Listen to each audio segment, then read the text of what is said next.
Very warm good afternoon to one and all.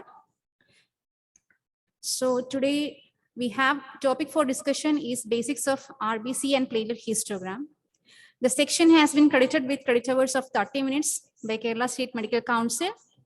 And for taking this section, we have Dr. Ramesh Bhaskaran, Professor and Head of the Department in Department of Transfusion Medicine, Jubilee Mission Medical College, Thrissur, Kerala. Sir is a professor, MD Pathology, and currently working in Jubilee Mission, previously working as the consultant pathologist, Thyroid Mumbai in Central Reference Laboratory, subsequently worked in Yashoda Super Specialty Hospitals, Hyderabad, extensively worked in clinical research organization and clinical reference lab at Vimta Laboratories. So has been worked in various capacities in medical sales and marketing with TransAsia and also scientific advisor to Horiba. So has also been credited with so many publications in national and international journals and also co-author of book chapter Obstetric Hemorrhage and Role of Viscoelastic Testing, ROTEM. So areas of interest include medico-legal and ethical aspects of transfusion medicine, general administration and quality control. So welcome you, sir.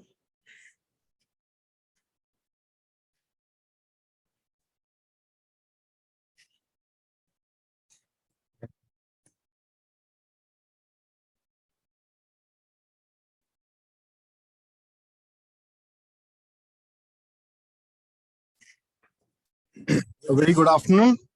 First of all, I'd like to thank the Transfusion Medicine Association Society for providing me this opportunity. And thank you, Adira, for introducing me to the crowd. We'll just because some people are to So the basics of RBC and platelet histogram, including this topic in two parts, because otherwise it will become very lengthy. So what I decided is first we will concentrate on the RBC platelet histogram. So we'll just touch upon the WBC histograms because WBC histograms and scattergrams need to be seen in conjunction, and because the technology varies, so we will be looking at that in a continuous step in the next session, whichever is So today we'll be looking just at the basics of RBC and platelet histograms.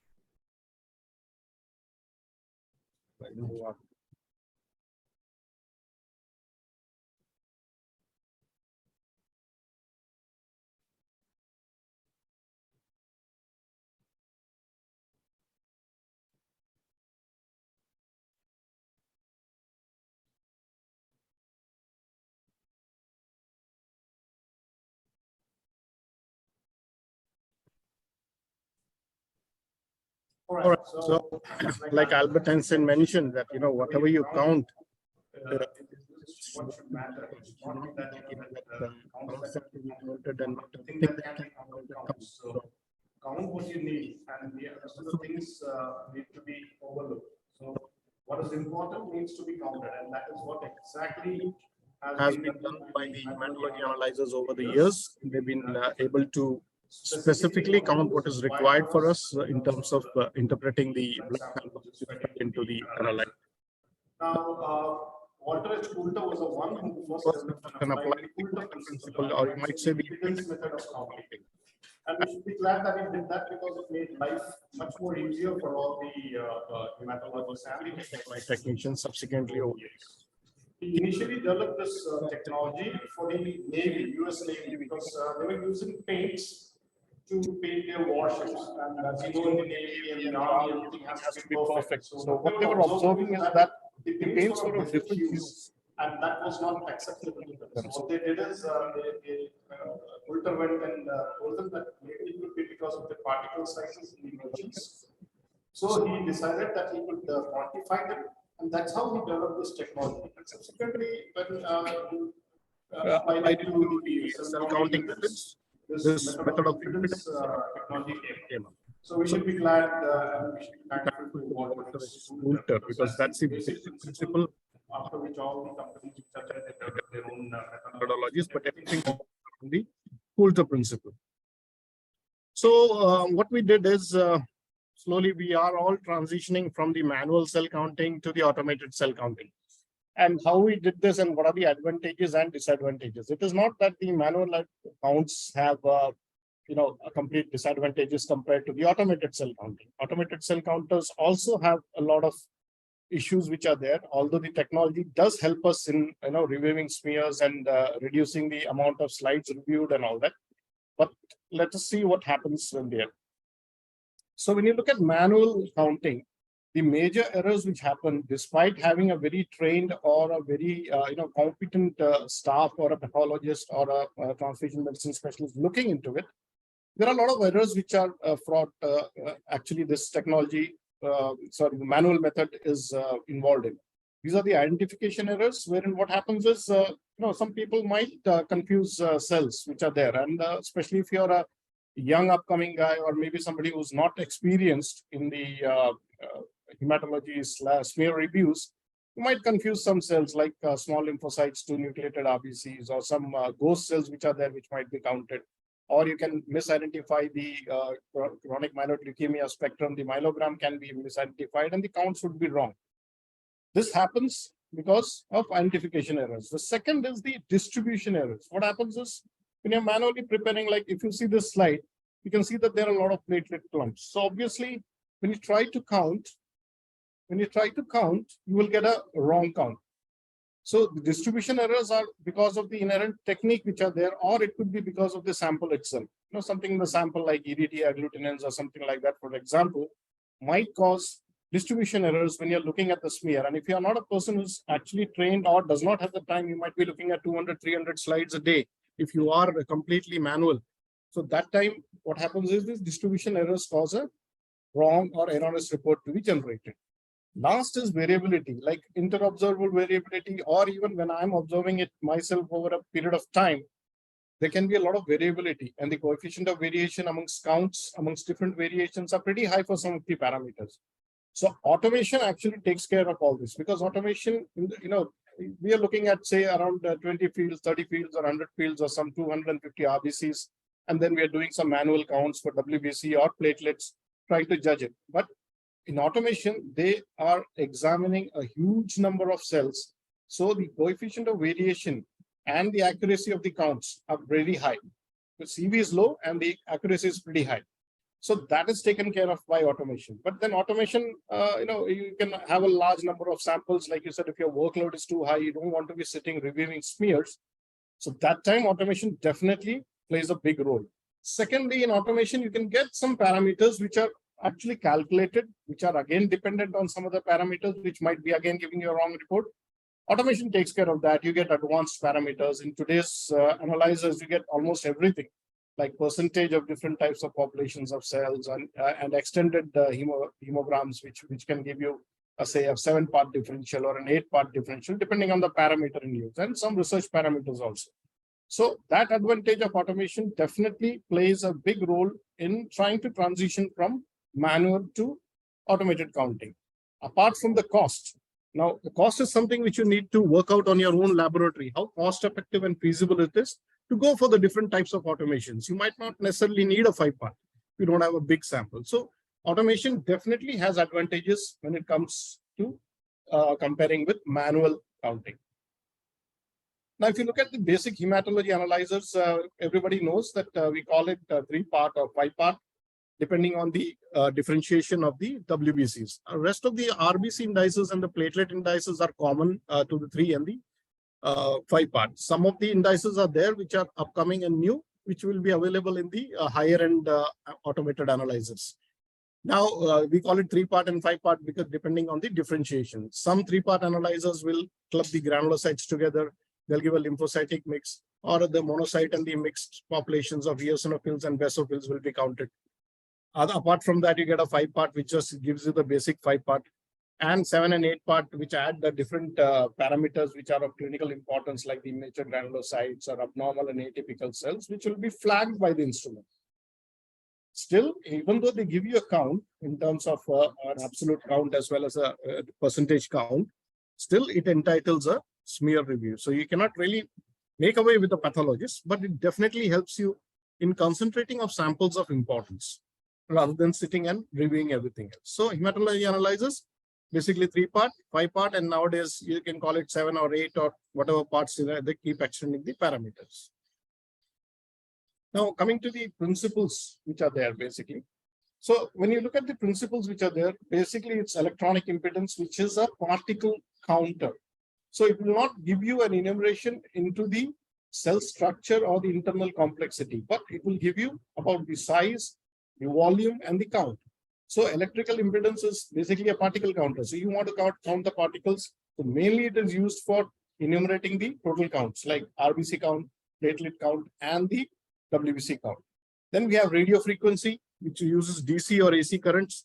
Then different optical scatters, which may be based on light scatter by the lasers, which are monochromatic. They can be based on flow cytometry by using antibodies, monoclonal antibodies, or different dye methods used in different equipments. We will come to the detail of these technologies, the radio frequency, the optical scatter using chemical method or flow cytometry or laser scatter when we deal with the WBC scattergrams, because a lot of analyzers are there which use different chemical dye methods. They use a different scatter plot, different multiple angles of polarization, and scatters are used. So we will examine the major equipments when we come to the WBC scattergrams. Today we'll be discussing only the histograms. So how are these cells sorted automatically? So basically when you look at this automated analyzers, they have some chambers, and each chamber is specifically designed so that it has, the sample is mixed with a diluent.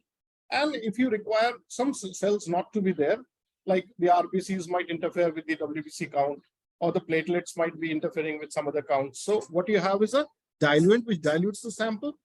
Depending on the equipment, there are multiple dilution ratios, which you will be specifically looking at when you own an equipment.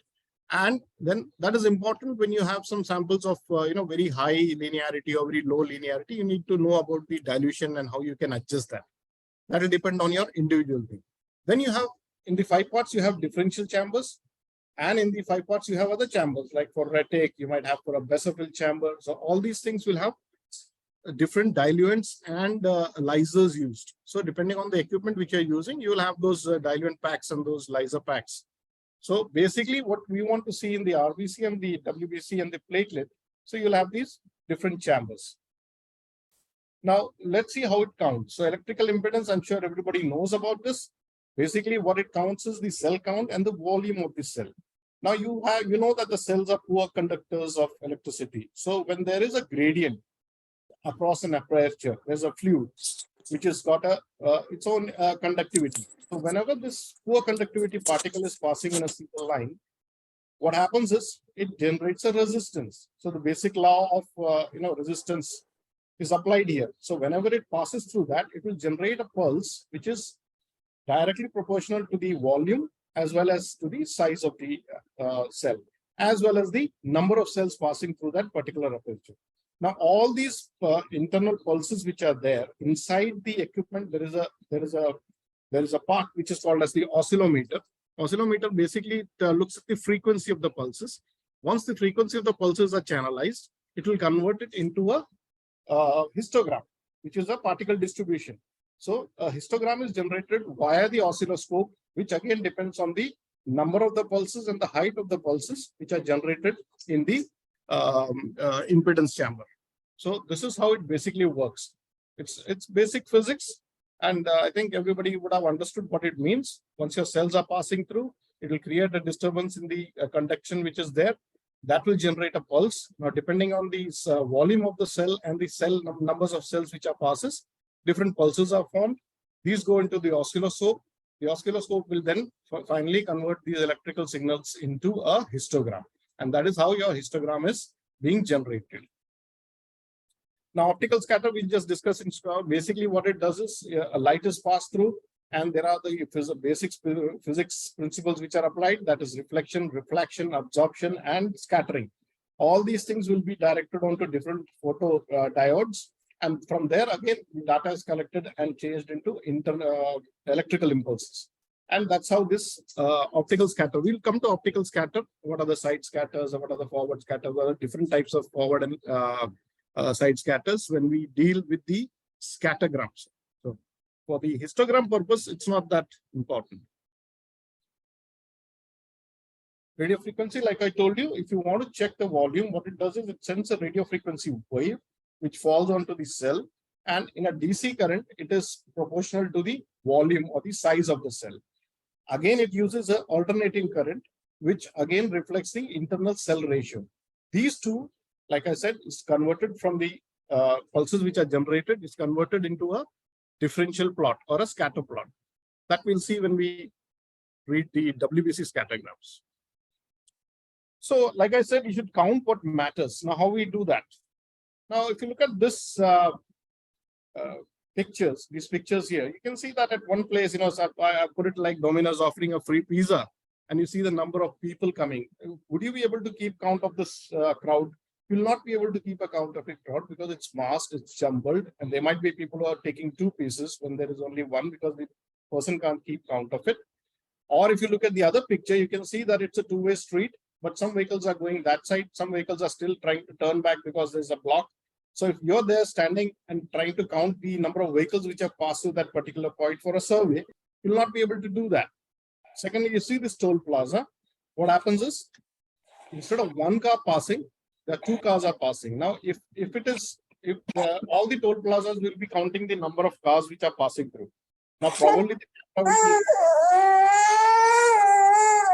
somebody doesn't like my presentation, so that's okay.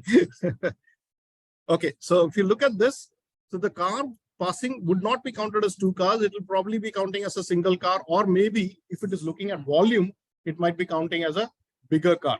Okay, so you'll not be able to say whether it's a sedan or an SUV. So what happens is, does this type of population, do you really think you can count it? It's very difficult. So for that purpose, the hydrodynamic focusing has been introduced along with the impedance counting. Now, hydrodynamic focusing, basically everybody, those who are familiar with flow cytometry, they know that there are two channels of fluids which are passing. The surrounding fluid is called as a sheath fluid, and there is a central core which carries the cell particles which are under consideration. So because of the difference in pressure between the two fluids, and because there is a narrowing of the chamber through which the just before the aperture, what happens is all these cells in the central core will align into a single path. So whenever they're passing through the aperture, each of the pulses is specific to that cell which has passed. So you can know the count and you can know the volume of the cell. That is what is basically hydrodynamic focusing in short. Now, like I told you in the previous thing, if you saw those cars coming and going in one single lane, they're going up and down where they're not supposed to, that recirculation error is negated in hydrodynamic focusing. Coincidence means two cells passing together, like it could be clumped RBCs or it could be clumped platelets where they are passing together. So what will happen is the volume will say that these are bigger than platelets. So the analyzer does not know. So what it does is it will put it into either an RBC, which are bigger than the platelets, or if you see the coincidence which will be there, it will count two cells instead of one cell. So the count will also increase. Non-central flow means basically the cells which are under consideration are not passing through the central core. These cells pass through the side of the aperture. When they're passing through the side of the aperture, the pulse which they generate are not proportional to their size or their numbers. So that again will lead to false counts. So recirculation error, coincidence error, and non-central flow error are negated by the use of hydrodynamic focusing in your equipment. Now, what happens is all these things are nowadays in these equipments, it's all taken care of automatically because there are different thresholds which are set, which negate out the unwanted noise or the unwanted pulses which are generated because of this equipment, and they really do not have a bearing on the counts. So remember, hydrodynamic focusing will take care of recirculation errors, two cells, coming and going. It might go up to the aperture and then come back and then again two pulses, or coincidence error, group of cells or a clump of cells passing together, or non-central flow, which again generates a wrong pulse. So hydrodynamic focus, if you compare it to the last figure which we saw, all the people there in line waiting for dominoes to hand. So you can count the number of people, you know what is the exact proportion of people who have come and got those things. To look at this second thing, there is no recirculation. All the vehicles are passing in a single line wherever they are going. And if you look at the toll plaza here, you see that all the vehicles are passed singly. There is no coincidence. There is no two cells or two cars passing together and creating a problem in the count or the tally of the vehicles which have passed, or the type of the vehicle which has passed. Okay, two small cars being counted as a bigger car, something like that. So hydrodynamic focusing takes care of recirculation, coincidence, and the central flow which is there. I hope this is clear. This is very important when you're dealing especially with samples with very high counts. Now, in the analyzer, when you feed it, the sample is taken up and it is diluted, both for WBCs as well as sometimes 2 aliquots are made, sometimes 3 aliquots are made, depending on the number of detector blocks which are there. Basically, for all considerations, there is an RBC detector block which will count RBCs as well as platelets, and the WBC detector block which will count the WBCs, and sometimes the aliquot which is diluted, it lyses the RBCs and the hemoglobin is released, and then that is taken up for hemoglobin counting also. So depending on the equipment which you're using, you will have this. For all practical purposes, remember that in the RBC detector block, what you're counting is RBCs and platelets, and in the WBC detection block, you're diluting and lysing the RBCs, and then you're counting the WBCs. Now, when you look at these in femtomilliliters, you can see that the RBC has a range which is from 40 to 250. So anything in that range after the lysis which passes through the cell would be counted in the RBCs. The platelets have a range of 2 to 30, but ideally 8 to 12 is the, we'll come to that when we see the discriminators, how they work. So that is where the platelets are. So all these pulses which are falling in that region and the size is there, it will go into the platelet population. The others which fall in the 40 to 250 range, ideally 80 to 100 is the one which is there set, but because of the standard deviations, we give a range, and so that will be the RBCs. Same thing happens in WBC detector block, but there's a difference which we'll see when we come to WBCs. Look at the sizes of the lymphocytes, the mixed and the neutrophilic population also. You need to know where the cells will normally fall. That will only come to you when you're looking at multiple printouts, or day in, day out, you're working with the equipment. Initially, you might find it that you don't know where the population is, but slowly it becomes second nature. Now, coming to the WBCs. So WBCs are the most important thing. We will be, because the scatter is not independent of the histogram, so we'll be considering this again in detail when we see the WBC differential scattergrams. Okay, so when we are looking at that topic, we'll be considering it depending on the technologies and all. I'll be explaining the scatter plus the histogram of the WBCs. Basically, all the RBCs are lysed, and what happens is this lyser, what it does is creates hole in the cytoplasm. So the cytoplasm collapses on top of the nucleus which is underneath it or inside the cell. So what you see is exactly, it's not the inherent native size of the cell as you see in a native state that is being counted, because before lyse, if you see that slide there, if you see the slide, you will see the before lyse and after lyse, the changes in the size. So depending on how your cell was and how it happens before after the lyse, the cells will be following into different areas of the histogram. Now, if you ideally look at it, the monocytes are the biggest cells, and they should be in the last because it should be about the 200 to 250 femtoliters. But if you look at the size of the monocytes after the lyse, you will understand why this happens. So the neutrophils come to the extreme right. The eosinophils, the monocytes, and the basophils will be the mid population. In some cells, the eosinophils are counted in a separate population, and the lymphocytes are added into the mixed population. That depends on the analyzer which you're using.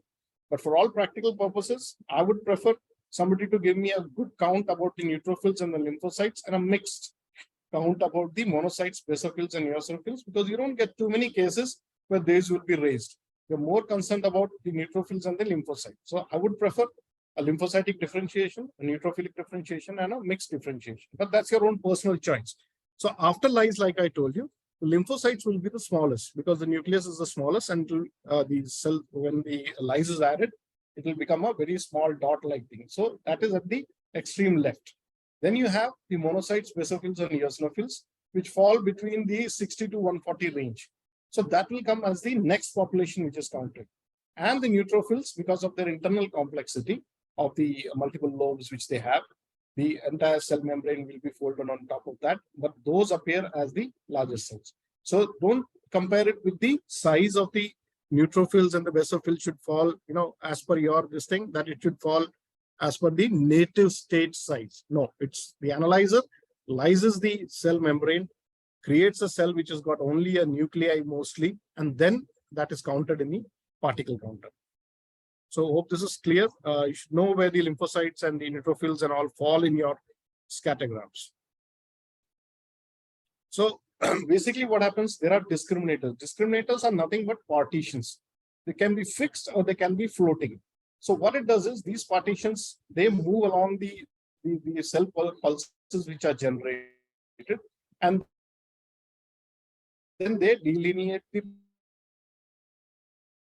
Now, if you look at the discriminators, that your histogram curve should fall, or you can have the discriminators which are called flexible discriminators, which will float along that, so that the cells which are not exactly in the size range which are there, but because these are floating discriminators, they can account for that discrepancy and still put the population of cells into the particular segments like lymphocytes, monocytes, or neutrophils.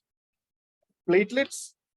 If you look at the lymphocytic this thing, it does not start from zero, because some platelets will remain inside the WBC chamber even after lysis, because it's not going to lyse the platelets, and platelets they are less in number, so it doesn't really matter. So what it does is the instrument has got the flexible discriminator, which usually separates out from 8 to 12. If there are some particles, it will just negate it out. Okay. And those will not be counted into the lymphocytic population. They will not overflow into the lymphocytic population. We will see how the flags are generated. Okay. And that time we will know that how these cells can fall somewhere, wherever they want to, actually, depending on the condition of the sample. So basically, remember that there are discriminators. Their job is just to, depending on the femtoliters and size, the job is just to discriminate the cells into different populations. And to keep a check on some interferences which might happen, you have flexible discriminators, both in RBCs as well as WBCs and all, that will take care of these negligible discrepancies which might creep in. All the analyzers have this. So you have lower and upper discriminators and floating discriminators. The floating discriminators are named T1, T2, F1, F2, depending on the equipment which you are using. They will fall in between the lower discriminator and the upper discriminator. The floating discriminators will be in between. They are the ones which will channelize the cells into different populations, like neutrophils in case of WBCs. Neutrophils, the mixed population, which consists of monocytes, basophils, and the eosinophils. And in this case, the lymphocyte, which is separately counted. So lower and upper discriminators. In between, you have floating discriminators. Now, we'll come to the WBC histogram in detail, but there are some things which I need to mention right now, because that has a bearing on the RBC and the platelet the scattergrams also. Now, if you look at some action points which are there, which you should always keep in mind when you're looking at the WBC histogram. Ideally, like I said, there is one peak which is of lymphocytes, then there is a mixed peak, and then there is a neutrophilic peak. So in between the RBCs and the lymphocyte, right? In between the RBCs and the lymphocyte, RBC and lymphocyte, because all these things is a continuous spectrum. Although the analyzer gives you a slim printout, you should ideally try to see this as a continuous spectrum, the waves going up and down and discrimination happening. So you should ideally, what we should have is a platelet, and then we should have an RBC, and then we should have a WBC printout, just like an ECG, so that you know where these abnormal waves are coming in from. So between the RBCs and lymphocytes, you can suspect so many things which are there. We'll come to that. Between the lymphocytes and the monocytes, you can suspect so many things. Between the monocytes and the granulocytes, again, you can suspect so many things which are there, which have been mentioned there. Now, some people would ask that can parasites be picked up in scattergrams? Yes, parasites can be picked up in scattergrams, because parasitic cells will be just like a non-lysed RBC or a lyse-resistant RBC. In terms of their internal complexity, that will come in the scatter part. In terms of their size, they will really fall somewhere between the threshold of the WBC scattergram, where the lymphocyte actually starts. So you will see a WBC peak there. And of course, you will have the other features which are there, like thrombocytopenia, etc. And even in the WBC histogram, it's easy to predict whether it's a falciparum malaria or it's a vivax malaria. Those two are possible, depending on from where in the relative percentage of cells this baseline is starting. Okay, we'll come to the baselines in just a minute, but just remember you can pick up the presence of parasites even in the WBC histogram. In WBC scattergram, everybody knows that there are different scatters which are produced depending on the fluorescence and the amount of scatter which is produced. So you can pick it up. We'll come to that when we deal with the scattergrams as such. But in histograms also, it's possible to pick up malarial parasites just in the lymphocytic area, because before that the non-lysed RBCs etc. will come into play. Now, if you look at this WBC histogram, you can see there is a lower discriminator. To the right of the lower discriminator should be the lymphocytic peak, and to the and subsequently the mixed, and then you have the neutrophilic peak. If you look at this, first thing you have to see is the baseline. So it is not starting from the baseline. That means there is something which is there, which is being counted. So there is an interference in that. Ideally, it should start from the baseline and end at the baseline. That's how a Gaussian curve is formed, or a normal bell-shaped curve is formed in terms of RBCs and all that. But all the cells should start, all the counting should start from the baseline in the histogram. What is happening here is just before the neutrophils, just before the lymphocytes on the left, you can see that there is a peak, and the baseline is not touched from there. It's not from the baseline, it is high above. Okay, so what could be the possible causes? If this was a class, I could have asked you to think about it, but let's go ahead anyway. So the possible causes are, you can see platelet counts. I told you that if platelet clumps are there, they will be counted as larger than the usual platelet clump. So what will happen is that floating discriminator is not able to differentiate whether it's a platelet or it's a lymphocyte or a slightly bigger cell. So what it does is it's not able to come to the correct position to generate the curve from the baseline. So that flexibility which is there, in which in the usual conditions it would have negated all those things, it's not possible here. Or you might have unlysed RBCs. Unlysed RBCs are quite common, especially in pediatric or neonatal samples, cord blood, or in cases of hepatic disorders, you can get unlysed RBCs. All these unlysed RBCs, because their sizes are bigger, so they will also, this indication will also give you a possibility of having unlysed RBCs. Similarly, nucleated RBCs, because they look like lymphocytes, they can be found here. The more bigger ones, the promyelocytes or the proerythroblasts and all that, will be in the mixed population. We'll see that later. Or some cold agglutinates, the clumped cells. So they are not lysed, basically. They don't lyse, and they are clumped together. They form a bigger particle. So those things can be encountered at the lower discriminator.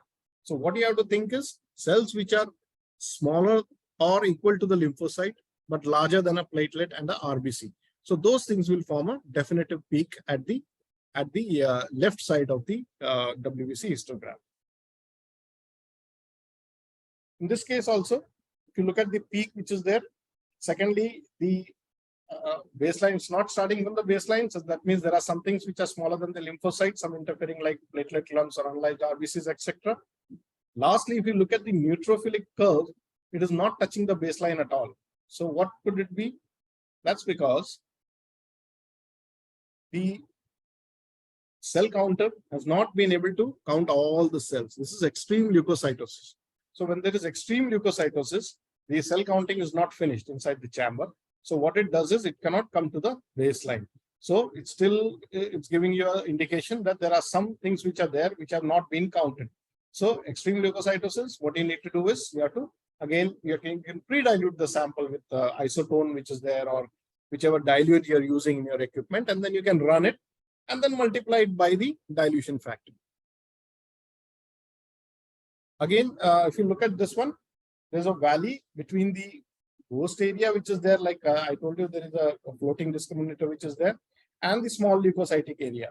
This is the small leukocytic area, and look at this. There's a peak which is not started from the baseline. So what could it be? Don't think we can chat it through. So these are possibly NRBCs. Okay, so NRBCs which are mimicking lymphocytes, but still they are not counted as lymphocytes. But the lower discriminator is not able to differentiate what it is. So the instrument will give you a flag also, and it will on the histogram, even before looking at the flag or trying to look at the counts, when you look at the histogram, you will definitely see that nothing is starting from the baseline. There is a valley or a peak there, and then you can see the normal population of cells being counted. So definitely there is something smaller than the lymphocyte or as equal to the lymphocyte, the early normoblasts and all that could be present there. So when you're looking at a WBC histogram, you should be knowing, first of all, where the normal cells form. You should be knowing that it should start from the baseline and end at the baseline. You should be knowing where the interfering factors can be found inside the histogram which is presented to you. There's no need to actually immediately go and review a smear also. But since you have to report the smear, you will have to probably look at the sample because it's an abnormal sample, and you will probably have to look at the smear. But the histogram is going to give you definitive ideas regarding the presence of ghost cells, regarding the presence of NRBCs, regarding the presence of lyse-resistant RBCs, even regarding the presence of the type of malarial parasites which are present. You don't have to really look at the scatter. Scatter gives you a better because it's nice and colorful, but still you can get a lot of idea from the WBC histogram.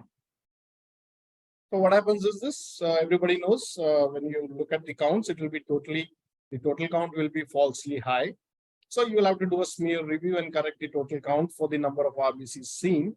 In most of the analyzers now, or the advanced analyzer, you get a corrected count. You can always get a corrected count. So you really don't have to do it. But since it's a practical practice, you might as well try it when you get these kind of NRBCs which are interfering with the total counts of the WBCs. Basically, if you look at histograms, like I told you, look at it not individually as it comes out of the cell counter. Don't look at it from top to bottom. Try to piece it side by side, because the platelets are the smaller particles from 2 to 25 femtoliters. You know that most of the normal platelets will pour. Then from 30 to 250 or 150, the red cells will fall. So when you look at both of them together, you will see how the distribution of cells is happening depending on the curves. So to keep it very simple, so if you think it's like a something which is just sorting out things, like if you have a class wherein you want to sort in people who have got weights of different categories. So suppose somebody is from 50 to 60 kilos, you put him in this line. From 60 to 70 kilos, you put in that line. Or 70 and 80 kilos, you put in that line. So what happens is you need to think, where will the people who are 60.1, not exactly 61, or some people who are 69.9, where will they fall?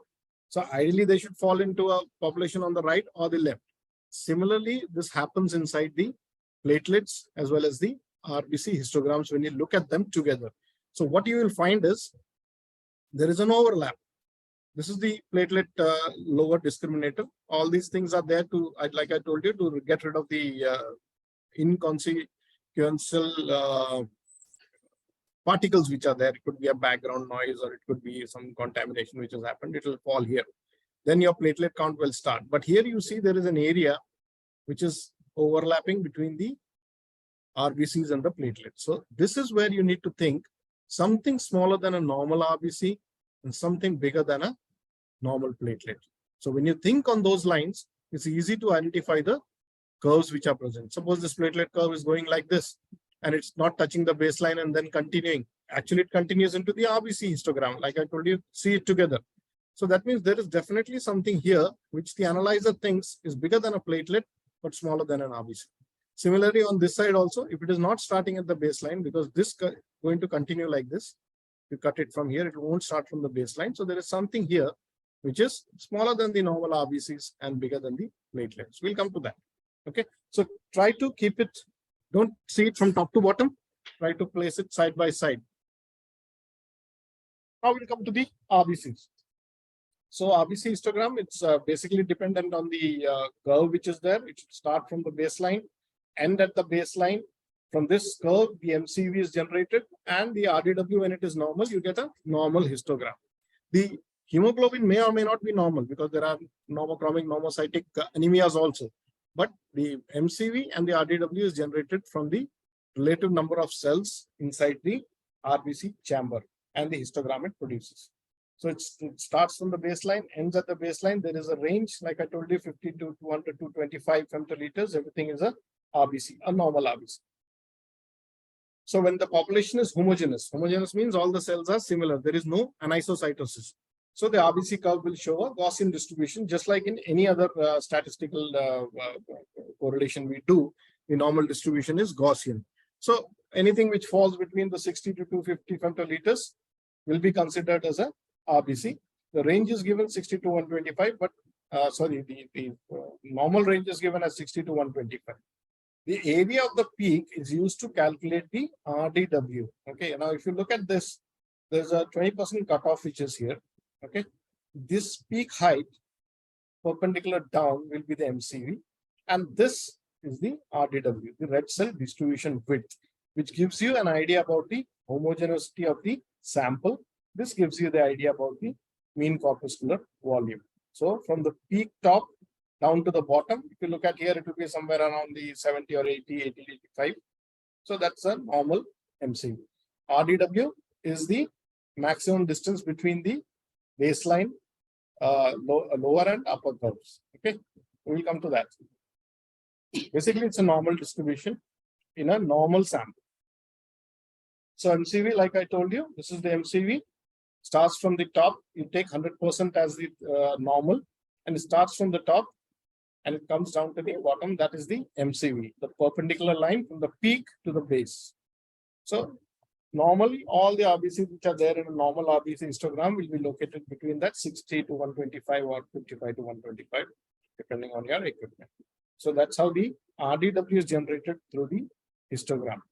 Now we'll see two things. There are two things about the RDW. One is a CV and one is an SV. So RDW CV and RDW SV.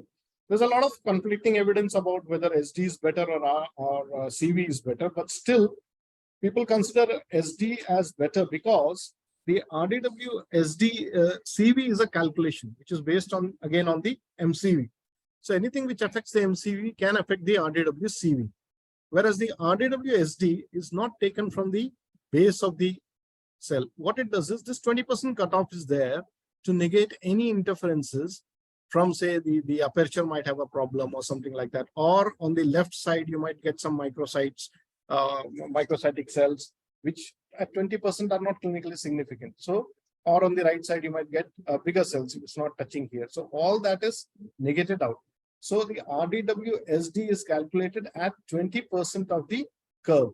So this is an arbitrary value, which gives you the best possible interpretation about the red cell distribution width by negating out all the factors which might fall onto the left or the right of the histogram. So those factors which are not going to clinically, affect the patient, like the aperture size or maybe some few amounts of small cells and some amounts of mixed cells, which will be present on the right side, those things are negative. So ideally, we should go in for a RDW SV, but depends on what you're looking at. So sometimes some people say that the sensitivity of RDW SV, CV for normocytic samples is better than the RDW SD. So that's again a subjective thing, but ideally to negate out all that falls beneath the 20% cutoff threshold, we should go in for a RDW SD. The equipment will report both RDW CV as well as RDW SV, so you can look at both the values. Now, if you look at the curve, okay, so this curve, this is the normal one from 60 to 125 to 50 femtoliters. You look at the MCV, you'll start from the top of the peak down to the bottom, maybe around 80, 85 femtoliters. So that's a normal thing. Now, in this case, what is happening is there are, if you look at the smear, there are microcytic RBCs. So these microcytic RBCs are smaller in size. So definitely when they are smaller in size, the femtoliter range will change and the shift will be towards the left. Okay. So these will give you an indication about the microcytic RBCs. That is a left shift of the curve from the normal. This won't be superimposed on your reports, but if you, when you look at multiple reports, you will know exactly by looking at the numbers which are down below. Are they following in the normal RBC range or are they slightly slower? The base is starting from the 25 femtoliters and it is coming down. So if you look at the MCV also, it might be normal, because the cell height, number of cells are there, which are there, are normal. This is how you check for microcytic RBCs. So like I said, microcytic RBCs, the femtoliters will be less, the size will be less. So what will happen is the histogram will be formed in such a way that the curve is shifted to the left side. If you look at these RBCs, there are macrocytic RBCs. So macrocytic RBCs, again, you will see that there's a shift towards the right-hand side of the curve. So basically, remember, microcytic and macrocytic RBCs will just show a shift to the curve. It has got no bearing onto the hemoglobin or anything like that, or even anisocytosis. If it is anisocytosis, this base will also increase and you will get a high RDW also. Now, if you look at the lower discriminator is the one which is lower discriminator. Okay, that's here on the left side. The upper discriminator is on the upper side. We'll consider the upper discriminator after this. So the lower discriminator is showing it's not starting from the base, and then the curve is formed. Okay, so what could be possibly here? Like I mentioned, when you put the platelet histogram, this is the plate. Suppose this is the platelet histogram. This is the RBC histogram. So this area is not being formed at the base, like in a normal case. What it is being formed is upper. It's relatively higher. So it's not able to reach the baseline. It's not able to reach the baseline. So that means this area will have something which is bigger than the normal platelets, or it is something which is smaller than the normal RBCs. So that is why this discriminator is not able to discriminate. The lower discriminator is not able to discriminate what is happening there. But it is giving an indication because of its shift and because of the way the curve starts not from the baseline as in normal. That means it's not being able to differentiate. So what is showing is something which is there in the RBC histogram. It's not starting from the baseline. So something which is bigger than the normal, smaller than the normal RBCs. So what can be smaller than the normal RBCs are basically these kind of things: fragmented RBCs, microerythrocytes, giant platelets, platelet clumps. So just by looking at the RBC histogram, it's not starting at the lower discriminator, is not able to separate the population. You don't see that the cells are being counted just from the baseline. That means there is a different population of cells which are smaller than the normal RBCs and larger than the platelets. So these are the common factors which are present. So what that time you have to review the smear. Now what is happening is the analyzer thinks these are platelets. So it's going to give you a false high platelet count. So you'll have to review the smear and come to a correct platelet count. Now, if you look at the upper discriminator, this side, upper discriminator, this is normal. If you look at the upper discriminator, it started from the baseline. That means there is nothing which is smaller than the normal RBC or larger than the normal platelets here. That means it has started from the baseline. It's gone up and then it's not able to come down to the baseline. So there is something here which is interfering with the counts which are generated. So what could be the possible reason? You could see some things which are bigger than the normal RBCs, or which are not falling into the macrocytic range, but still they are bigger. So the cell, the impedance counter which is there, it will see that the cold agglutinates or the Rolex formations which are there, or the RBC agglutinates which are formed. Sometimes in CLL you have these very small microcytic lymphocytes which can mimic a RBC in size. So that also will be put into the RBC count. So the count will be falsely high also, and you will get a flag also showing that the upper discriminator has not been able to discriminate this population of cells which are there, and there are something which are larger than the normally found RBCs. So these are agglutinates or Role formation, and these are the common ones which are found there. So you understood, if it is not starting from here from the baseline, it is something smaller than a normal RBC and bigger than a normal platelet. If it is falling here, it could be something which is mimicking a bigger cell than the RBCs which are there. And that could be because of clumping of the RBCs and Role formation, cold agglutination also. So when you look at the lower discriminator and the upper discriminator, always see that the baseline is met. If the baseline is met, that means the cells are counted properly, so you'll be able to differentiate. The discriminator is to discriminate, to differentiate. So it's able to discriminate. So I hope you understand what happens when the lower discriminator is flagged or the upper discriminator is flagged. Now, what will happen in RBC fragmentation? Well, RBC fragments will be smaller than the RBCs, obviously, but there will be multiple fragments which are present, which will interfere with the lower discriminator, because these are smaller particles which are there. So you might see a curve which is completely shifted to the left of the RBCs, and it's not able to generate the lower discriminator here. Ideally, it should start from the 60 femtoliters, but it's starting in the platelet range. So there is something which is interfering. It will interfere both with the platelet count as well as the lower side of the RBC count. Okay, so there are some things which are fragments. So the possible causes will be, when you look at all your hemolytic anemias, burns, prosthetics because of mechanical breakage of the cells, some metastatic tumors which break off, and they are seedlings. Sickle cell anemia because the cell shape is different and they are very friable. So they break and they can form as small clusters. So your lower discriminator again will show a flag, and you will not be able to, the analyzer is not able to differentiate whether these are normal RBCs or these are normal platelets. But there are some things which are fragments which can be in between these two population of cells. Now, if you look at an RBC histogram and you see multiple peaks, which is called camel humps, or you can say bimodal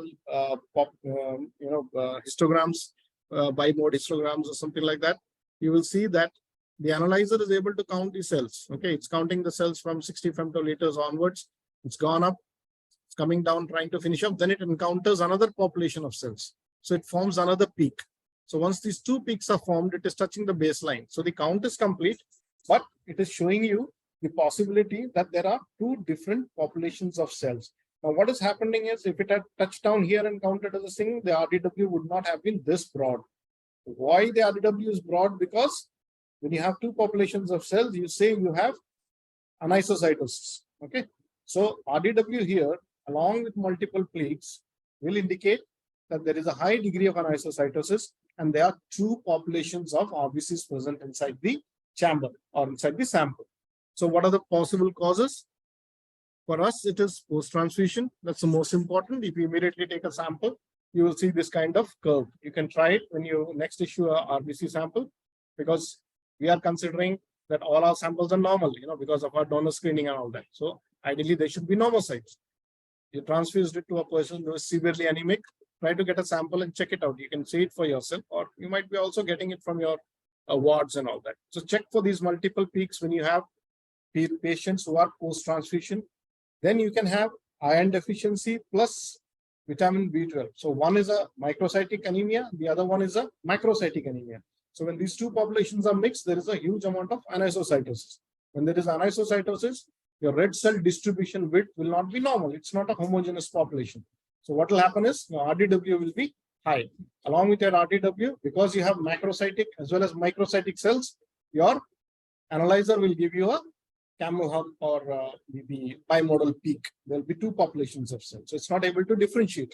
Once it starts counting, it will encounter some cells and then it counters another cell. So two peaks are formed.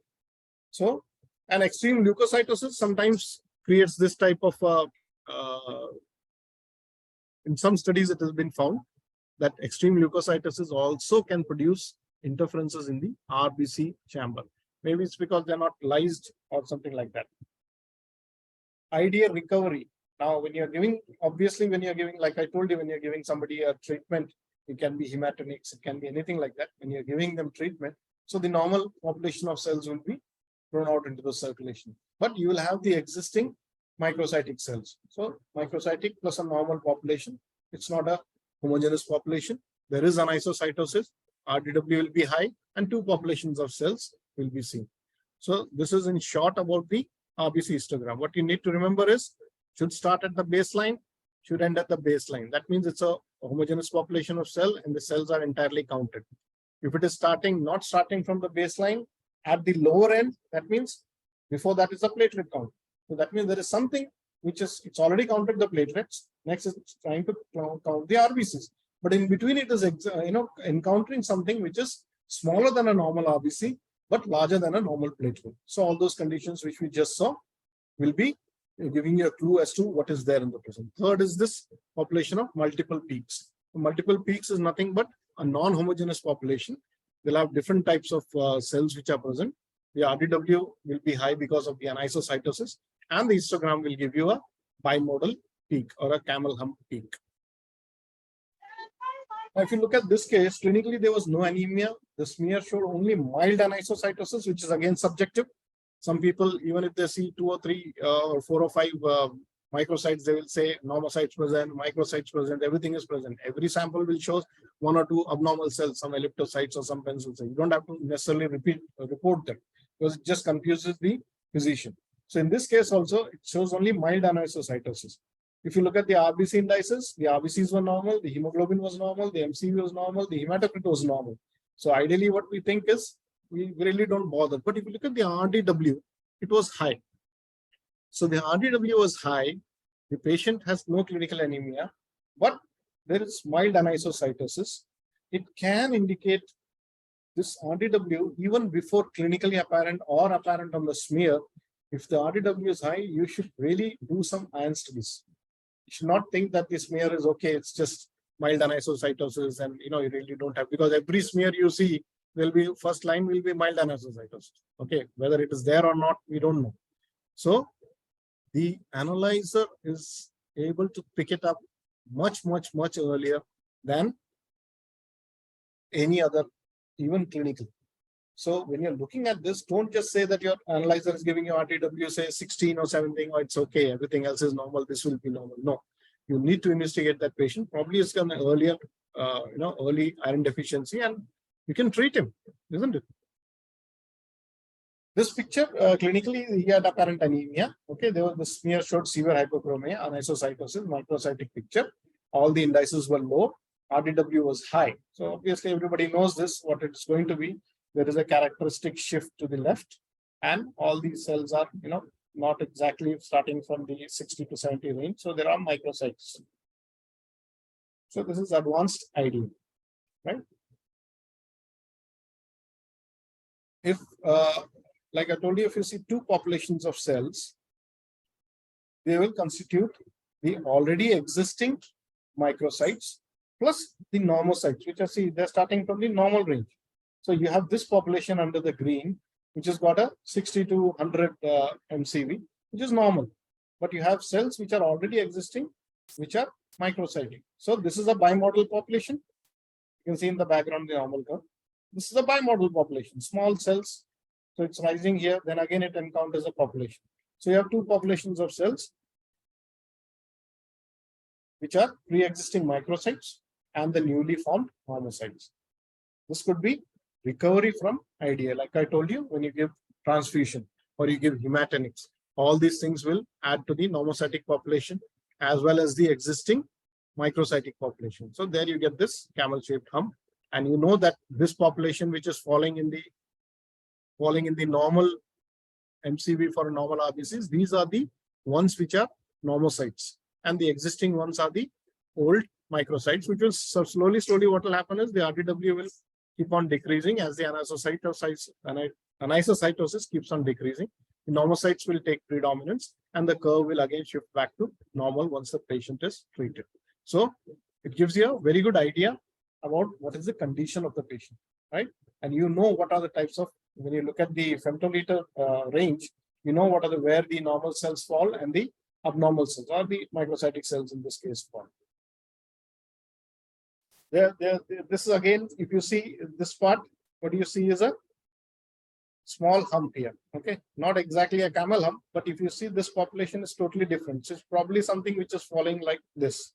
And then you have the ones which are starting from the microcytic range, the 30 femtoliters onwards. Okay, so these 2 populations are there. Smear may not show this as evidently as a histogram will show it to you. So when you're looking at all the parameters, especially the hematocrit RBC indices, it's very important to see that. So once it is happening recovery, like we just told you, you have the 2 populations. This is the microcytic existing ones, which are getting slowly they are disappearing because of the interventions which we are taking. Can be transfusion, can be hematinics, whatever we are doing. And then you have this new population of cells which are slowly starting to go. Slowly what will happen is, as the degree of anisocytosis reduces, the normocytes take preponderance, this RDW will also reduce. So the RDW will start coming back to normal. Here, if you look at the MCU was still normal, the RBC count and hemoglobin were just slightly low. Okay, because if you look at this, most of the cells are forming in the normal RBC population, right? Curve is, but if you look at the RDW SD, it's pretty wide. So that means what? Is wide means what? It means there is anisocytosis, isn't it? And since it is shifted to the left side, to the right side, that means there are cells which are larger than the normal RBC. Like we saw in that previous case, there were cells which are smaller, they were microcytic. Here the RDW is slightly is higher, although the RBC count and HB are just not that very low. And they can see that there are a lot of macrocytosis, right? So early megaloblastic anemia can be also picked up if you look at this, where your cells are falling. If you look at here, it's going abroad and the RDW is very, very high. Okay. Although your HB might not be that low and your RBC count could be normal also, but it would indicate, just like it indicated in the early iron deficiency anemias, it will indicate in the early megaloblastic anemias or folic acid deficiency anemias also. So again, the same thing. Megaloblastic anemia are quite evident there on the smear as well as the analyzers. RDW is high. There's no apparent anemia, but low RBC count, higher RDW and high MCV will indicate a established megaloblastic anemia. Same thing is happening here. Now you have cells which are falling in the normal population. You have intervened, okay, you have given them hematinics and all that, and you have intervened. So you have the normal population of cells in the yellow area. And then you have the older cells which were there, the macrocytes which are remaining, will be going around the 250 femtoliter thing. So normal RBCs have started to increase. Once this population continuously increases and reaches to this will start reducing. Once this starts reducing, your RDW again will start reducing. So reducing RDW and increasing normal normocytic cells and decreasing amount of the population will indicate that the megaloblastic anemia is recovering. Okay. So pre-existing macrocytes were there because it was a megalocytic anemia. You gave an intervention, could be hematinic, could be transfusion, whatever you want to intervene, and then you will find that there are newly found normocytes plus the existing macrocytes. So this indicates a recovery from megaloblastic anemia. Now, I don't know if I ideally wanted to comment on the smear. Look at the count, and this is a normal RBC histogram. Okay, what I want you to try to understand is, looking at these cells or whatever is happening here, I want you to try and tell me whether the interference will be at the lower discriminator or at the upper discriminator.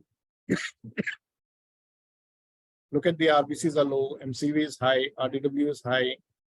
Okay, hematocrit is low, MPV is low. There's no need to look at MCH and all that here currently, but you can look at MCHC. That's a clue. So these are all normal RBCs, but what about this? What about this? What about this? So will they be counted as a normal RBC, or the size will be higher when it passes through the aperture? The size will be, the pulse height will be higher, right? So it will be counted as the volume will be as a bigger cell. So what should ideally be showing you a flag, or what should be giving you an indication? Is it the lower discriminator or the upper discriminator? The upper discriminator, isn't it? So let's see. So this is what happens. So when you see something like this, that means there are cells which are bigger than the RBCs. Okay, there can be macrocytes, can be clump cells or anything like that.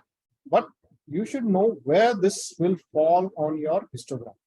So once you identify whether it is bigger or it is clumped, and the volume which will be generated of the pulse will be higher, you will know that the upper discriminator will be at problem. It will not be able to separate out the cells. So when you look at this smear and these kind of findings, you should immediately be able to know where your histogram is going to give you an indication of what is there. So this is colder nucleus. Okay. Now, if you look at this smear and look at the parameters, RBCs are low, MCV is high, RDW again is high, a lot of anisocytosis, hematocrit is low. Okay. This is again the normal population. The lower discriminator is here at 60, upper discriminator here at 125. This is a normal. So where do you think all these things will create an interference. Will it be creating an interference here at the upper side, or it will be creating an interference here at the lower side? You can answer sitting here. So these are cells which are smaller, right? These are cells which are smaller. So what will happen? I told you the discriminator between the platelet and the normal RBCs. Okay, so these are some things which are smaller than a normal RBC, but still larger than a platelet. Okay, so ideally where it should fall? It should fall there when you look at the platelet histogram. But when you're looking at the RBC histogram, what is happening is you have wide degree of anisocytosis. You have normal cells and you have smaller cells. So what you'll get is a bimodal peak. Okay, same thing when you look at, sometimes what will happen is these smaller RBCs or these fragments might not be starting from here because the platelet is not able to differentiate it. So it might come like this from the platelet and then become a bimodal population. So you should still be able to tell what is the cell population and where it will fall. I hope you understood. So this is going to tell you that there is a wide degree of anisocytosis, and that is why this camel-shaped hump has been formed. So dimorphic RBCs. So this was a small about the RBC histogram. You should be able to know where exactly the abnormal population of cells are going to fall. That will be very easy if you remember that there are normal RBCs. Okay, in the RBC chamber, there are normal RBCs and there are normal platelets. So anything bigger than the platelet will not fall in the platelet histogram. So the platelet upper discriminator will not be able to find. It is finding normal RBC. Suddenly it encounters something bigger than a normal platelet. Okay, so it will not come to the baseline. So that area is something which is bigger than a normal platelet. Again, if you look at the RBC histogram in continuation, it will not start from baseline then, because there are some things which are smaller than a normal RBC, but bigger than the previous platelet platelets. So that area where the upper discriminator of the platelet and the lower discriminator of the RBC doesn't start from the baseline is a continuum. That area will show you things which are bigger than platelets and smaller than RBCs. So that way you have to remember. That's why I said you should see it in continuation. We'll come to the next thing, which is platelets. So there are multiple parameters which are derived from the platelets. Everybody knows about MPV, platelet large cell ratio. Platelet large cell ratio is the number of platelets which are larger compared to the normal population of platelets. So newly formed platelets and all that. And the platelet distribution width, which is exactly like the RDW, that the red cell distribution width tells about platelet anisocytosis. Okay. So like I told you, anything between the 8 to 12 is considered normal, but the range is from 2 to 30 or depending on the analyzer. Okay, you'll come to that. So platelet histogram is again formed just like an RBC histogram. You have it should lie between the flexible lower discriminator and the upper discriminator. Lower discriminator is when the count starts. Before that, I told you there is a small allowance given to you, wherein all the noise or the air bubbles which might be there in the tubing, or something which is interfering like into dust or something is there. All those things will be negated out of the count because they don't actually interfere in the count that much. But they will, just to give that, this discriminator is floating. Okay, and the upper one, which is at 30 femtoliters. So this range is considered normal for platelets. Okay, they should start and end at the baseline just like the RBCs, right? Two flexible discriminators. Sometimes there is a fixed discriminator in some equipments. Now, if you look at this is basically everything is normal. Starts from the normal range where it is starting, ends at the normal range where it is starting. So the size is okay. Okay. Secondly, it starts from the baseline and it ends at the baseline. So the distribution is okay. That means there is no anisocytosis, nothing to indicate there is some problem with the platelet count, or there is nothing which is here which is interfering, nothing which is here interfering. The peak height is above the 100% differential. Okay.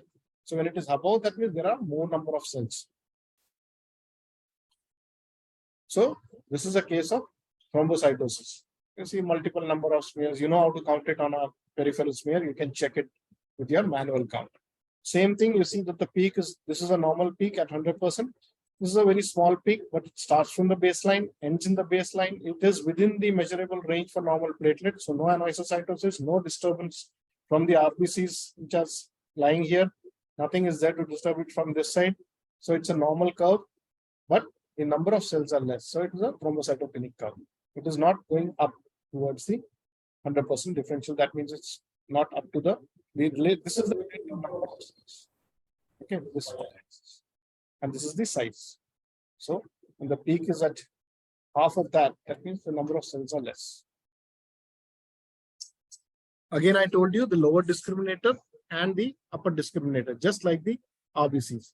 So what is happening here, if you look at it, it does not start or does not reach the baseline. Okay, there's something which is here, which is being counted. The RBCs, the platelet histogram, the lower discriminator is not able to discriminate what was here, so it can't start from the baseline.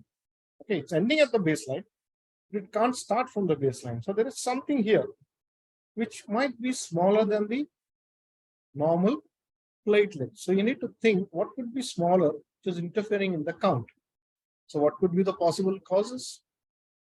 Could be cell fragments, could be an old sample where you have minute, nuclear or dust or something like that, which are there, which is being counted because they exceed.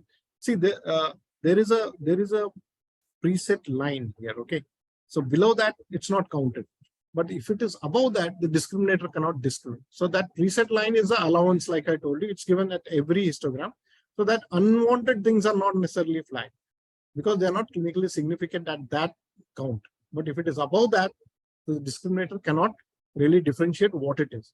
So that's when it does not start from the baseline. It is trying to count that. Okay.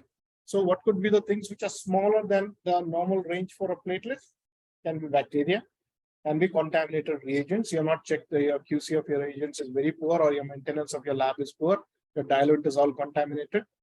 Okay. All those things can happen. Or a high blank value, which is a maintenance error. Okay. So that you can check in the service menu.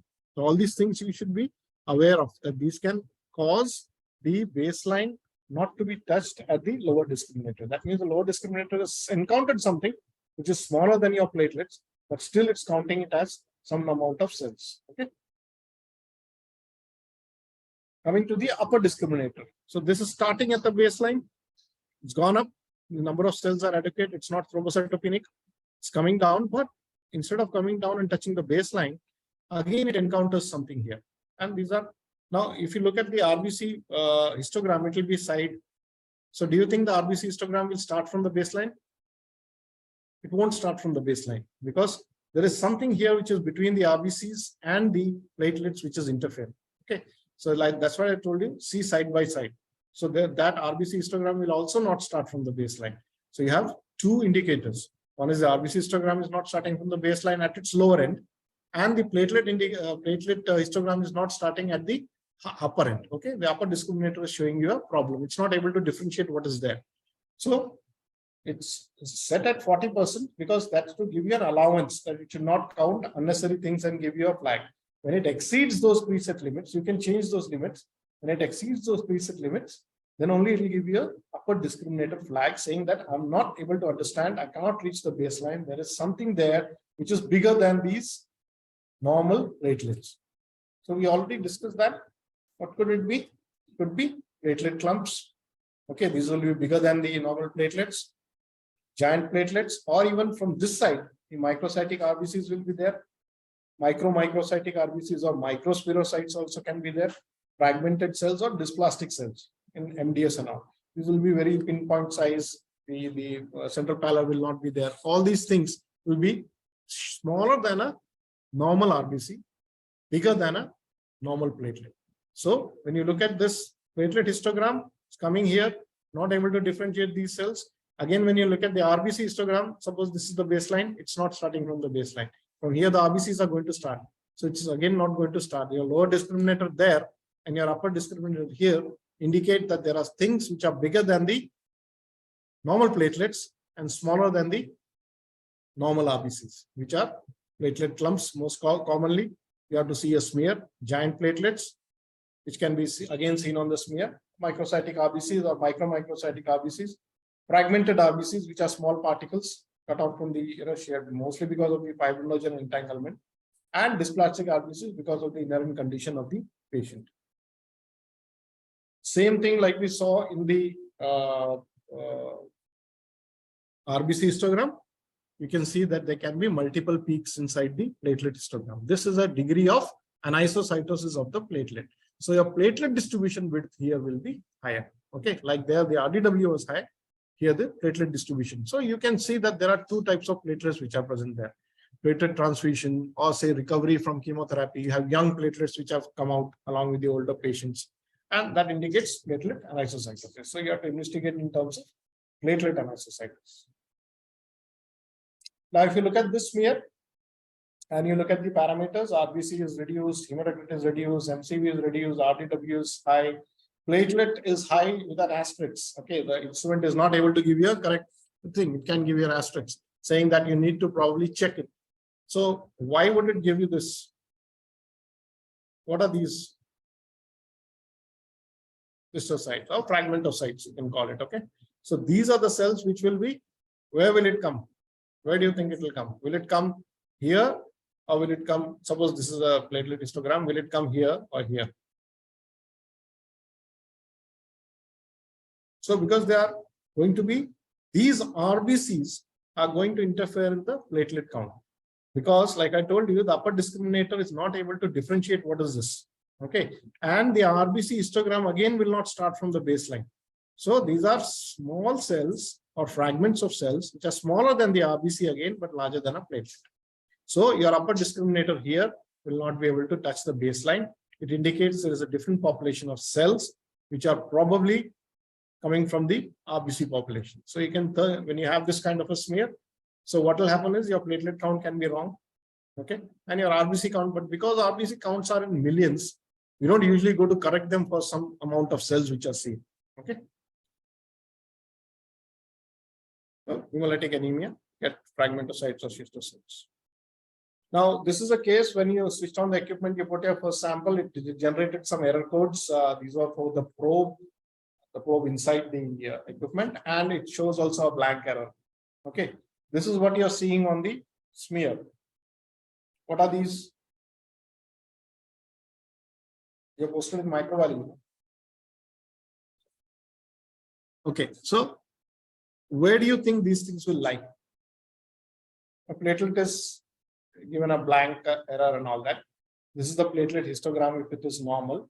Where do you think these things will lie? Will it lie at the upper discriminator end or the lower discriminator end? Which discriminator will give you a problem? Just see the size and compare it.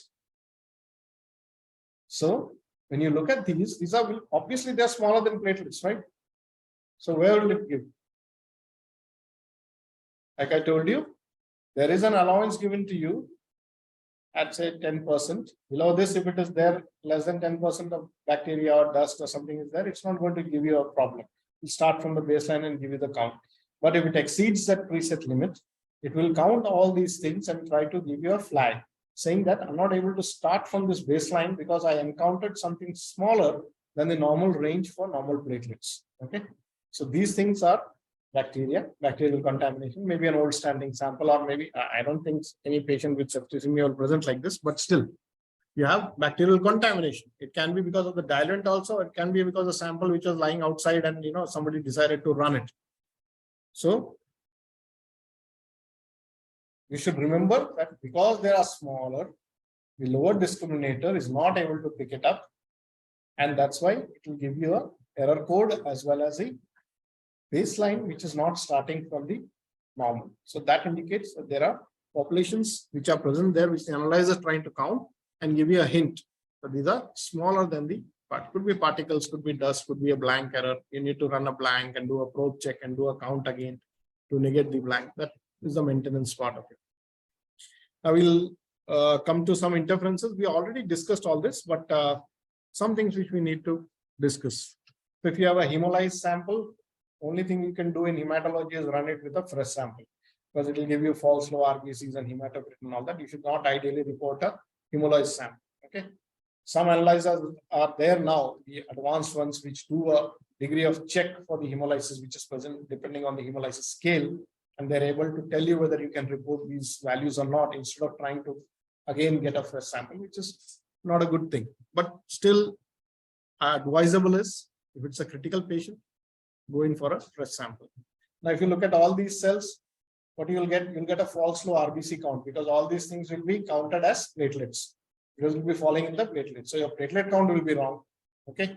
And your RBC counts will be wrong. RBC counts will not matter because they are in millions, but your platelet count will definitely be erroneous, because all these particles will be falling near the lower discriminator area. Some of them might be counted as platelets. And that's why you need to do a smear examination or a manual platelet count. Okay. If you look at these cells are normal RBCs. These are spirocytic RBCs, but still they have got hemoglobin in it. Look at these cells. These are cells which are lyse-resistant RBCs. Now, these lyse-resistant RBCs can be counted in the WBC chamber. When we come to the WBCs, we'll discuss that. So this can happen, like I told you, in neonatal samples quite frequently because of or any abnormal hemoglobins which are there, which are resistant to lyse. All those cases will present lyse-resistant RBCs. These are not lyse. The size is big. So in the WBC chamber, they will be counted as in the lymphocytic area. So you'll get that peak again of ghost cells and all that, which I explained as a value. And bimodal RBCs are because of hematinics and the transfusions which are there. Okay, these things can all interfere in your counts. So you need to be aware of what your analyzer is giving you.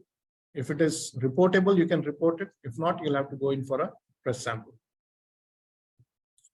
Again, what is this? It's a nucleated RBC. Okay, a nucleated RBC, what will happen is nucleus will still remain, but it will be counted as a WBC. So you'll have a WBC count which is high. You need to correct it for the number of nucleated RBCs you have seen, and then you'll have to review the smear and give a corrected count. This again is agglutinates, clumps of RBCs. So false low RBCs, and because the RBC count is less and many of the things are derived from the RBC count, you will get a indices which are totally wrong. Okay. So if it's a cold agglutinin, what you can do is incubate the sample and see if it corrects, especially MCHC. Okay. MCHC is one parameter which usually it's taken as a delta check. Usually it doesn't vary unless the patient condition tremendously varies. So you can use it as a quality control tool also. You need subsequent samplings for that patient's previous values and all to check whether it is stable. And you can check the if the agglutinates have disappeared on incubation at 37 degrees. Okay. What is this? This is platelet counts. So what you will get is your platelet count will be falsely low. Okay, because these things will be larger than a normal platelet. They'll be clumping and going through the aperture together. So the pulses which will be generated will be higher than the counting range of platelets. So what will happen is you'll get a false low platelet count. So this thing can interfere. And what you need to do is you need to probably check the smear, or you can take it in a citrate sample. When you're taking in citrate sample, you have to account for the difference in between EDTA concentration and citrate concentration. There's a multiplication factor. You need to put that multiplication. I think it's 1.1 or something like that. I'm not very sure. But you need to correct it for the citrate which is in there. So ideally, when you see clumps, take a citrate sample, you'll get the platelet values. And because it's mostly because of EDT agglutinins and all that, and the antibodies against the platelets. Now, this is what? These are giant platelets. Okay. The giant platelets will not be counted as a normal platelet. So you might get a false low platelet count. And again, you'll have to review the smear. So these are some interferences which we saw because of hemolysis, because of fragmented cells, because of non-lysed RBCs, because of hematinics. But when we saw all the histograms, whether it is RBC or platelets, you saw that the histogram is able to give you a very good indication as to the presence of what is there, isn't it? Things which are it's not able to differentiate as a platelet. On the lower side, lower discriminator, things which are smaller than the platelet fragments. So you can think on those terms. At the upper end of the discriminator on the platelets, you can think of things which are larger than the platelets. All these factors which will be interfering. It can be clinical, it can be because of the inherent patient condition, it can be because of artifacts which are there inside the sample which you have fed to that patient. Okay, so all these things whether it is hemolysis, whether it is fragmented cells, lyse-resistant RBCs, whether it is hematinics, cold agglutinins, or nucleated RBCs, everything your analyzer will give you an indication. Okay. So if you are thorough with histograms, even before looking at all the flags which are generated, because flagging is one problem with automation. It depends on what you want to flag, and sometimes it will flag everything. So you cannot go and review all those slides. So when you look at your histograms and your scattergrams, you yourself can decide which smears are worthy of a review. So you can reduce your review rates also. You can do more important things in the lab, isn't it? So although these will flag and all that, when you look at histograms along with the scattergrams, you'll be able to get a very good indication as to what is causing this type of discrepancy in the cell count or in the distribution, or what could be the possible etiology of this histogram. Okay. So this is just in a nutshell, because we'll be sharing you this presentation. So I thought we'll just put as a little indicator on the histogram. This is the RBC histogram. What could be the probability and what you should do in those terms, or what else you should look into. Okay. So like a left curve does not touch the baseline. Like I told you, the left curve of the RBC does not touch. So something smaller than RBCs, possibly schistocytes or extremely small RBCs, microspherocytic RBCs or microcytic RBCs. Review the smear and also look at the platelet histogram. Why? Because your platelet count could be falsely high, because all these small things, it's counting as a platelet. So you have to review your smear in those cases. Okay.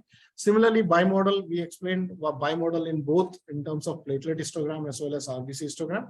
It's an indication of the isocytosis which is present, the different populations of cells present. So the causes we looked into, what are the causes like post-transfusion or hematinics, or maybe somebody who's on chemotherapy, something like that. All those cases, we can get a bimodal population. Right portion of the curve is expanded. That means the right upper discriminator is not able to differentiate it's found all the normal RBCs or whatever the population is there. And then there's this different set of cells which are present. So most commonly we saw in that smear, we saw agglutinates. So that could again give you an indication as to the possible cause. Left shift of the cause and right shift of it's very easy to differentiate. You just need to look at the RDW which is there along with it, and the MCV. You can come to know whether it is microcytic or macrocytic. Like I told you, both cases, RDW is very important. RDW is a more sensitive indicator of the degree of anisocytosis and the possibility of a person developing an early IDA or an early megaloblastic anemia. This is for the platelet histogram. We just commented on that. Peak or spikes at the left end of the histogram, that is, or it is towards the right end of the histogram, above the counting range of the histogram, like around 30 femtometers and all that.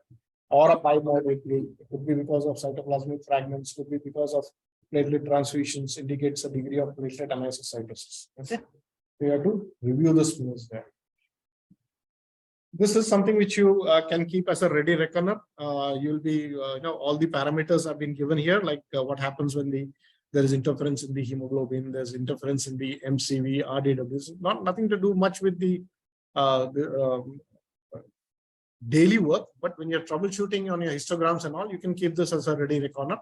You can go through these findings, solve what we mentioned, but still there are some cases where we can actually find out why these erroneous reports are there and what troubleshooting we can do to overcome this. Otherwise, you'll be looking at all smears only. How to handle abnormal results. If the platelets are very less, what actually you should be doing. The WBC counts are very, very high. What are all the things you can do rather than asking for a fresh sample immediately? Okay. Running a fresh sample is not free of cost. You are spending money from your lab. If you're working in an institution, it's fine because you're not spending any money. But when it's your own lab, you will even think of 1 drop of Leishman or 2 drops of Leishman because it's money, isn't it? It's a waste of time. Rather than money, it's a waste of time. So all those things will, troubleshooting means not directly asking for a fresh sample. First, you analyze what is wrong. The analyzer is only going to give you what you have put into it. Everybody knows that pre-analytical problems are the most, confounding, and they are the most which happen inside a laboratory. Around 65 to 70% problems happen pre-analytic. So concluding, this was a very short thing. I hope you could take home some messages regarding how to interpret RBC and platelet histograms. WBC, I just mentioned for the fact that you can pick up some scatters and the things which happen with lyse-resistant RBCs and NRBCs. We will be dealing WBC scatter plus histo in detail whenever they give me a chance, if they give me a chance. So we'll be dealing that. Okay.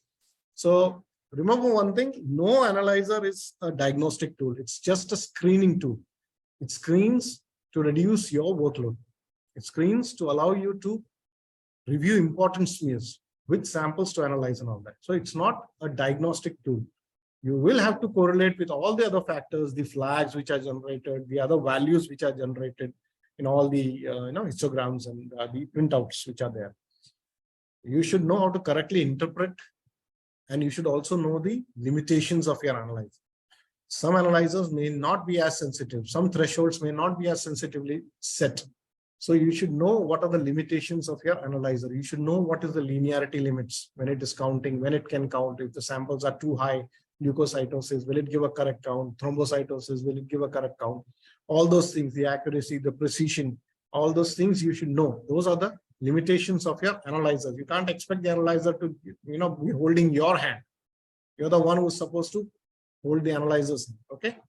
You can work in conjunction. Automation serves an essential role. Okay. Today's fast-paced world, you have multiple samples coming in. You don't want to be sitting and reviewing a lot of smears. So it should serve as an aid. They should be complementary to each other. The analysis of histogram should be complementary to the counts which we get. The count should be complementary to the indices which we get. Everything should be complementary to the automation which we have. Okay. And the manual thing cannot be, you cannot say that we can do away with pathologists, although people are saying that artificial intelligence will make you have now libraries, even they do you have automated slide maker stainers also, your technician is gone, then you'll have smear reviews also. So many artificial intelligence softwares are available. So it has a library of cells, it will give you a diagnosis also. So that means the pathologist will be also gone. So it won't happen anytime soon, okay? Because there are interventions in which only the human mind will work. And that will only work when you're aware of the capabilities of your equipment, you're aware of the interpretations which it can give you, and you're aware of its limitations. So I think with this, we'll just stop this lecture here. Ideally, I would like to take a WBC, histo, and scattergram whenever they allow me. So I hope you could understand a bit about this. Most of you must be working in hematology units, so you might be quite familiar with this, so you can take it as a refresher course. Thank you. Thank you, sir, for sharing your knowledge and delivering a detailed, elaborated talk on RBC and platelet histogram. This was indeed a much needed topic, and hope everyone understood what sir has taught. Is anybody is having any queries, please raise your hands or put your queries in your chat box.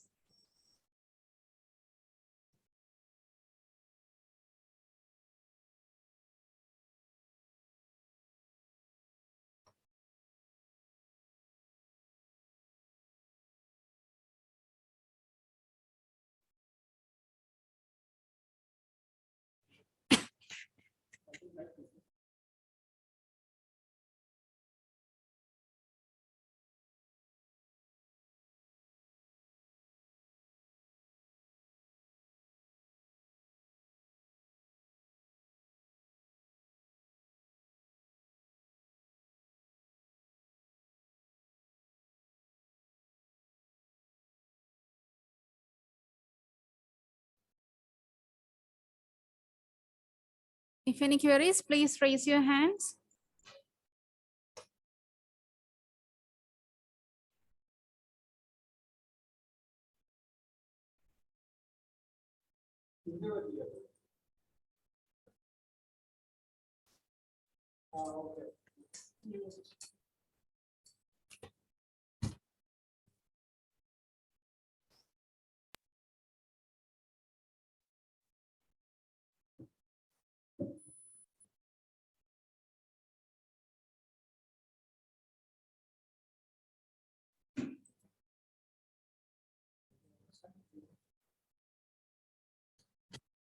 No more queries are there in the chat box. So thank you once again for patient listening.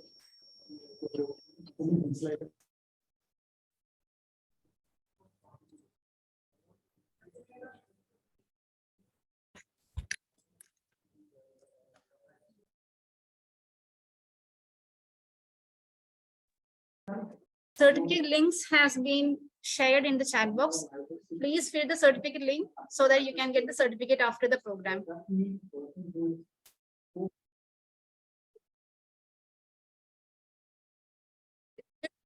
Soon shared in the YouTube. You can see there. So thank you once again. Thank you for the patient listening.